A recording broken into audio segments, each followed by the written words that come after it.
नमस्कार, मैं संतोष कुमार आप सभी का अपने YouTube चैनल पर स्वागत करता हूं, अभिनंदन करता हूं। जैसे कि आप लोगों को मालूम है कि अभी हम लोग भारत का भूगोल पढ़ रहे हैं, जिसमें अब अगली श्रृंखला में हम लोग भारत के तटीय मैदान यानी कोस्टल प्लेन्स के बारे में पढ़ेंगे। तो आइए आज हम शुरू करते हैं। भारत के तटीय मैदान ये होते क्या हैं, कहाँ हैं, इनकी प्रकृति क्या है, सभी आज विस्तार से देखेंगे। एक ही वीडियो में पूरा ये चैप्टर ख़त्म करेंगे, जो आपको हर एग्ज़ाम में इससे पूछे जाते हैं प्रश्न। आपको कहीं से भी बाहर प्रश्न नहीं आएगा इससे, केवल शर्त ये कि आप लोग इसको अच्छे से पढ़ें, समझें और लिखें। चलिए देखते हैं, शुरुआत करते हैं। कह रहा है कि तटीय मैदान होता क्या है। तो तटीय मैदान प्रायद्वीपीय पठार के दोनों किनारों यानी पूर्वी एवं पश्चिमी किनारों पर संकीर्ण तटीय मैदानों का विस्तार होता है। कह रहा है कि प्रायद्वीपीय पठार, ये नक्शे के माध्यम से हम लोग देखेंगे। प्रायद्वीपीय पठार यहाँ से प्रारंभ होता है और यहाँ तक ऐसे आता है। प्रायद्वीपीय पठार यानी दक्षिण भारत। कह रहा है कि दोनों किनारों पूर्वी एवं पश्चिमी किनारों पर संकीर्ण तटीय मैदानों का विस्तार है। संकीर्ण यानी आसान भाषा में कहें तो सकरा तटीय मैदान है। संकीर्ण यानी सकरा तटीय मैदान है दोनों किनारों पर, पूर्वी किनारा और पश्चिमी किनारा, दोनों किनारों पर। फिर कह रहा है अगला पॉइंट कि भारत की तट रेखा लगभग 6100 किलोमीटर लंबी है। इसको बहुत अच्छे से समझेंगे। कह रहे कि भारत की तट रेखा कितनी लंबी है, 6100 किलोमीटर। यानी तट रेखा की जो शुरुआत होती है वो आपकी गुजरात से लेकर के यहाँ तक आते हुए पूरा दक्षिण भारत होते हुए फिर ये पूर्वी भाग पश्चिम बंगाल तक पहुँचती है। तो टोटल लंबाई इसकी पश्चिम बंगाल से लेकर के गुजरात तक जो लंबाई है तटीय भाग की वो है 6100 किलोमीटर, यानी 6100 किलोमीटर इसकी लंबाई है। इसको आप लोग अच्छे से देखिएगा। अगला कह रहा है कि पश्चिम में ये मैदान संकीर्ण एवं कटा छटा है। कौन सा? तटीय मैदान। पश्चिम भाग में संकीर्ण मतलब सकरा मैदान है और कटा छटा भी बहुत है, बीच में सकरा भी है और कटा छटा भी बहुत है। जबकि पूर्व में चौड़ा एवं समतल है। पूर्व दिशा में जाएंगे तो चौड़ा है और समतल भी है। ठीक है, आगे देखते हैं। कह रहे कि भारत के तटीय भाग को दो भागों में बांटा जा सकता है। देखिए कौन कौन से भाग हैं, आइए नज़र डालते हैं। पहला कह रहा है कि पश्चिमी तटीय मैदान यानी वेस्टर्न कोस्टल प्लेन।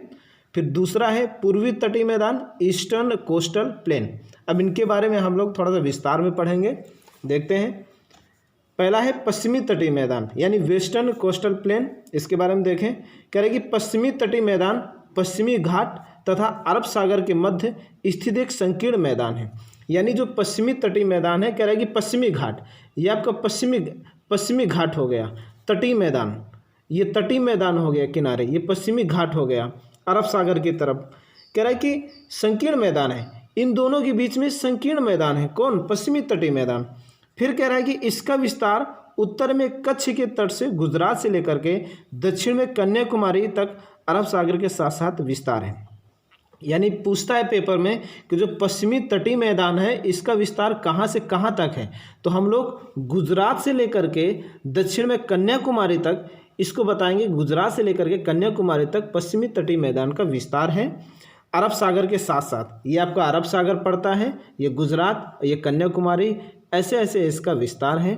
किसका? पश्चिमी तटीय मैदान का। कह रहा है कि इसकी चौड़ाई, किसकी चौड़ाई? पश्चिमी तटीय की चौड़ाई कितनी है? 65 किलोमीटर।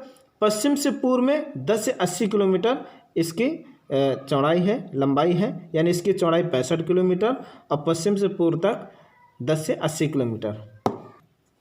आगे देखते हैं हम लोग। कह रहे कि उत्तर में ये जो तटीय मैदान है, उत्तर में गुजरात तट से लेकर के दक्षिण में केरल तट तक पश्चिमी तटीय मैदान को 4 भागों में बांटा जा सकता है। यानी इसको आसान भाषा में समझें कि इसको कितने भागों में बांटा जा सकता है तटीय भाग को, तो 4 भागों में। कहाँ से कहाँ तक? गुजरात से लेकर के दक्षिण यानी साउथ भारत में केरल तट तक इसको 4 भागों में बांटा जा सकता है। कह रहा है कि पश्चिमी तटीय मैदान का वर्गीकरण किया गया है। इसको आइए हम लोग देखते हैं। कह रहा है कि पहला जो है गुजरात का तट यानी कच्छ के रण से काठियावाड़ तक इसका जो विस्तार है, किसका? गुजरात का तट। कहाँ तक? कच्छ के रण से काठियावाड़ तक। फिर एक कोंकण का तट दमन से लेकर के गोवा तक। पूछता है, पेपर में पूछता है कि कोंकण तट का विस्तार कहाँ से कहाँ तक है, तो आपका दमन से लेकर के गोवा तक है। कन्नड़ तक का विस्तार कहाँ है, वो गोवा से लेकर के मंगलुरु तक है।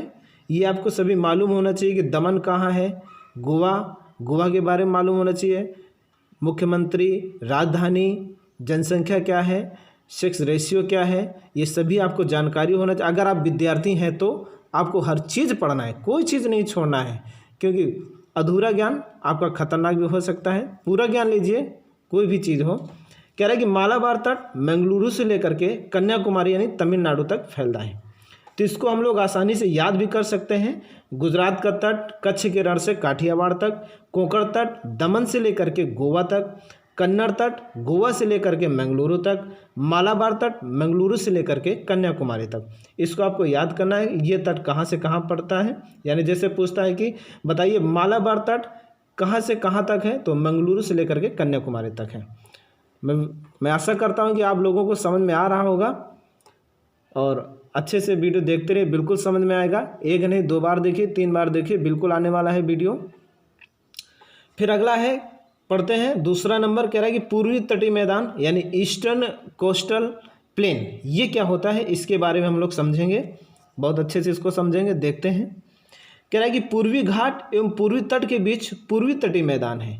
यानी जो पूर्वी घाट है वो पूर्वी तट और पूर्वी घाट एवं पूर्वी तट के बीच पूर्वी तटीय मैदान कहा जाता है। यानी इन दोनों के बीच में जो भी पड़ता है वो पूर्वी तटीय मैदान कहलाता है। कह रहा है कि इसका जो विस्तार है उड़ीसा एवं पश्चिम बंगाल की सीमा पर स्थित स्वर्णरेखा नदी से लेकर के कन्याकुमारी तक फैला है। कहने का मतलब है कि पूर्वी तटीय मैदान का विस्तार कहाँ से कहाँ तक है, तो पश्चिम बंगाल से प्रारंभ होता है स्वर्णरेखा नदी से लेकर के कन्याकुमारी यानी तमिलनाडु तक इसका विस्तार है। फिर कह रहा है कि इस तट की चौड़ाई 120 किलोमीटर है, जो पश्चिमी तटीय मैदान से अधिक है।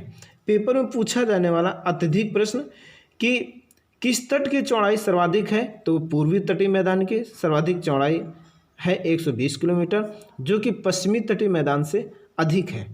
फिर कह रहा है, अगला पॉइंट देखते हैं, कह रहा है कि पूर्वी तटीय मैदान में चिल्का और पुलिकट जैसी 2 बड़ी लेगूने झीलें मिलती हैं। ये आपकी झील हैं, लेक हैं, ये आपको झील आगे पढ़ाई जाएंगे जब झील का टॉपिक आएगा।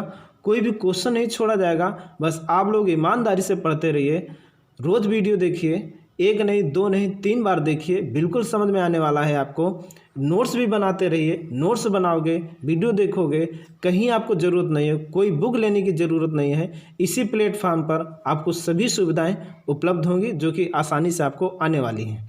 आगे देखते हैं कि जो चिल्का झील है उड़ीसा में है, पुलिकट झील है आंध्र प्रदेश में है, 2 बड़ी लेगूने झीलें। पूछता है कि चिल्का झील, पुलिकट झील किस तटीय मैदान पर पाई जाती हैं, तो आपका आंसर होगा पूर्वी तटीय मैदान पर पाई जाती हैं। अगला पॉइंट कह रहा है कि पूर्वी तटीय मैदान को 3 भागों में बांटा जा सकता है।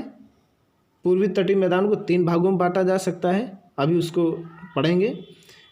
अगला क्वेश्चन है कि यहाँ विश्व के बड़े डेल्टा क्षेत्र स्थित हैं। पूछता है कि विश्व का सबसे बड़ा डेल्टा कहाँ है, तो पश्चिम बंगाल में सुंदरवन डेल्टा है। तो उसी के बारे में बता रहे हैं कि विश्व का सबसे बड़ा डेल्टा क्षेत्र आपका भारत में स्थित है। पूर्वी तटीय मैदान, इसको 3 भागों में बांटा गया है। इसको देखते हैं कहाँ से कहाँ तक। पहला है उत्कल तट, ये कहाँ से कहाँ तक है, स्वर्णरेखा नदी से लेकर के महानदी के बीच यानी उड़ीसा। फिर है उत्तरी सरकार तट, महानदी से लेकर के कृष्णा नदी तक यानी उड़ीसा से लेकर के आंध्र प्रदेश तक। कोरोमंडल तट कहाँ तक है, कृष्णा नदी से लेकर के कन्याकुमारी तक, आंध्र प्रदेश से लेकर के तमिलनाडु तक। ये आपको तीनों याद होनी चाहिए।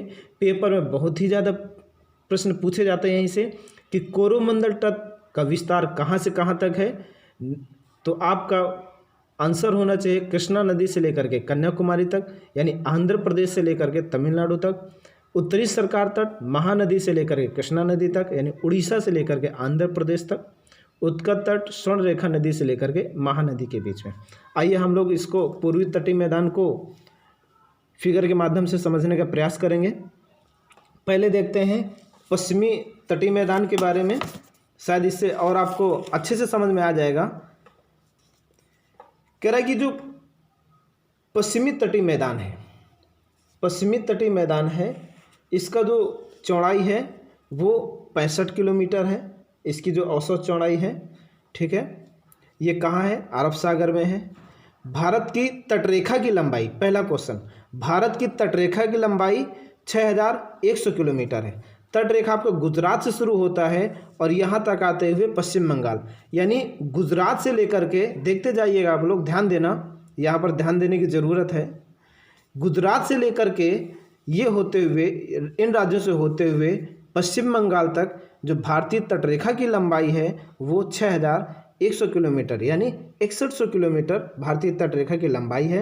इधर अरब सागर, पश्चिमी तटीय मैदान, पूर्वी तटीय मैदान, बंगाल की खाड़ी में। अब इनको देखते हैं कौन सा तट किन किन के बीच में पड़ता है। पूछता है कि गुजरात का तट कहाँ से कहाँ तक है। तो आपका गुजरात का जो तट है वो कच्छ का रण से लेकर के काठियावाड़ प्रायद्वीप तक है। गुजरात का तट यानी कच्छ का रण से काठियावाड़ प्रायद्वीप तक। इसको मैंने बना भी दिया है आपको आसानी से समझने के लिए, आप समझ सकते हैं। ऐसे ही आप लोग नोट डाउन भी कर लीजिएगा जिससे आपको आसानी से समझ में आने वाला है। फिर कहता है कोंकण तट। कोंकण तट कहाँ से लेकर के कहाँ तक प्रारंभ होता है? तो दमन से लेकर के गोवा तक कोंकण तट का विस्तार है। फिर एक कन्नड़ तट, ये कहाँ से कहाँ तक? ये गोवा से लेकर के मंगलुरु तक इसका विस्तार है कन्नड़ तट का। फिर मालाबार तट, सर्वाधिक पूछा जाने वाला इंपॉर्टेंट क्वेश्चन कि मालाबार तट कहाँ कहाँ है? तो मंगलुरु से लेकर के कन्याकुमारी के क्षेत्र में जो विस्तृत है वो है मालाबार तट। आपको समझ में आ गया होगा। अगला देखते हैं पूर्वी तटीय मैदान।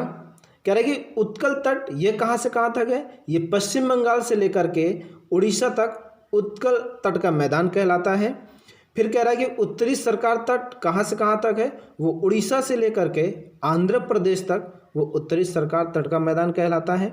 फिर कोरोमंडल तट, वेरी मोस्ट इम्पॉर्टेंट, ध्यान दीजिएगा। कोरोमंडल तट ये आंध्र प्रदेश से लेकर के तमिलनाडु तक के विस्तृत क्षेत्र को कोरोमंडल तट के नाम से जाना जाता है, जो कि कन्याकुमारी तक आते हैं। दक्षिण में आपका हिंद महासागर पड़ता है। मैं आशा करता हूं कि आप लोगों को बहुत अच्छे से समझ में आया होगा। एक बार और देखते हैं कि गुजरात का तट ये कच्छ के रण से लेकर के काठियावाड़ प्रायद्वीप तक है। फिर कोंकण तट ये दमन से लेकर के गोवा तक है। कन्नड़ तट गोवा से लेकर के मंगलुरु तक है। मालाबार तट मंगलुरु से लेकर के कन्याकुमारी तक है। फिर यहाँ से देखते हैं पूर्वी तटीय मैदान जो कि बंगाल की खाड़ी में है। पश्चिम बंगाल से लेकर के उड़ीसा तक उत्कल तट, ऐसे ही आपको याद करना है जिस प्रकार हम बता रहे हैं आपको। उत्तरी सरकार तट कहाँ से है? उड़ीसा से लेकर के आंध्र प्रदेश तक उत्तरी सरकार तट। कोरोमंडल तट का विस्तार आंध्र प्रदेश से लेकर के तमिलनाडु कन्याकुमारी तक वो आपका कोरोमंडल तट है। अब इसमें एक क्वेश्चन आपसे बहुत ज़्यादा कंपटीशन में पूछा जाता है कि भारत के सर्वाधिक तटीय क्षेत्र वाला राज्य यानी सर्वाधिक तटीय सीमा किसकी है? तो आपकी गुजरात की है। सर्वाधिक तटीय सीमा गुजरात की पड़ती है। अगर केंद्र शासित प्रदेश पूछ ले तो आप अंडमान निकोबार कीजिएगा। अगर पूछेगा भारत का सर्वाधिक केंद्र शासित प्रदेश तटीय वाला राज्य तो वो है आपका अंडमान निकोबार द्वीप समूह। अगर राज्य पूछे तो गुजरात कीजिएगा। गुजरात की सर्वाधिक तटीय रेखा लंबी है। मैं आशा करता हूँ कि आप लोगों को समझ में आ रहा होगा। बिल्कुल आना भी चाहिए क्योंकि आप लोग विद्यार्थी हैं। जब तक आपके विद्यार्थी आपके साथ शब्द जुड़ा हुआ है तो आपको निश्चित रूप से डेली पढ़ना है, रोज़ पढ़ना है जब तक आपका सिलेक्शन ना हो जाए। ये आपका जो वीडियो है ये आपका पीएससी, लोअर पीसीएस, एसएससी, लेखपाल, यूपी पुलिस आदि अन्य सभी प्रतियोगी परीक्षाओं के लिए बहुत ही इम्पोर्टेंट वीडियो है। आप इसको डेली पढ़िए, एक नहीं, दो नहीं, 3 बार पढ़िए। उसके बाद नोट्स बनाइए। ये आपको बिल्कुल समझ में आने वाला है। अगर आप विद्यार्थी हैं तो बिल्कुल पढ़ते रहिए क्योंकि पढ़ना ही आपका महत्वपूर्ण कार्य है। मैं आशा करता हूँ कि आप लोगों को बहुत आसानी से आया होगा। 2-3 बार पढ़ेंगे, देखेंगे, बिल्कुल आएगा। तो इसी के साथ हम लोग अगले वीडियो में मिलते हैं। मैं आशा करता हूँ कि आप लोग पढ़ते रहें। धन्यवाद।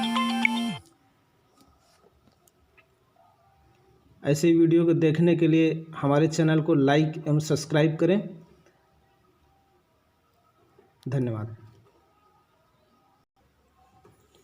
मैं ऐसा करता हूं कि आप लोगों को वीडियो समझ में आया होगा।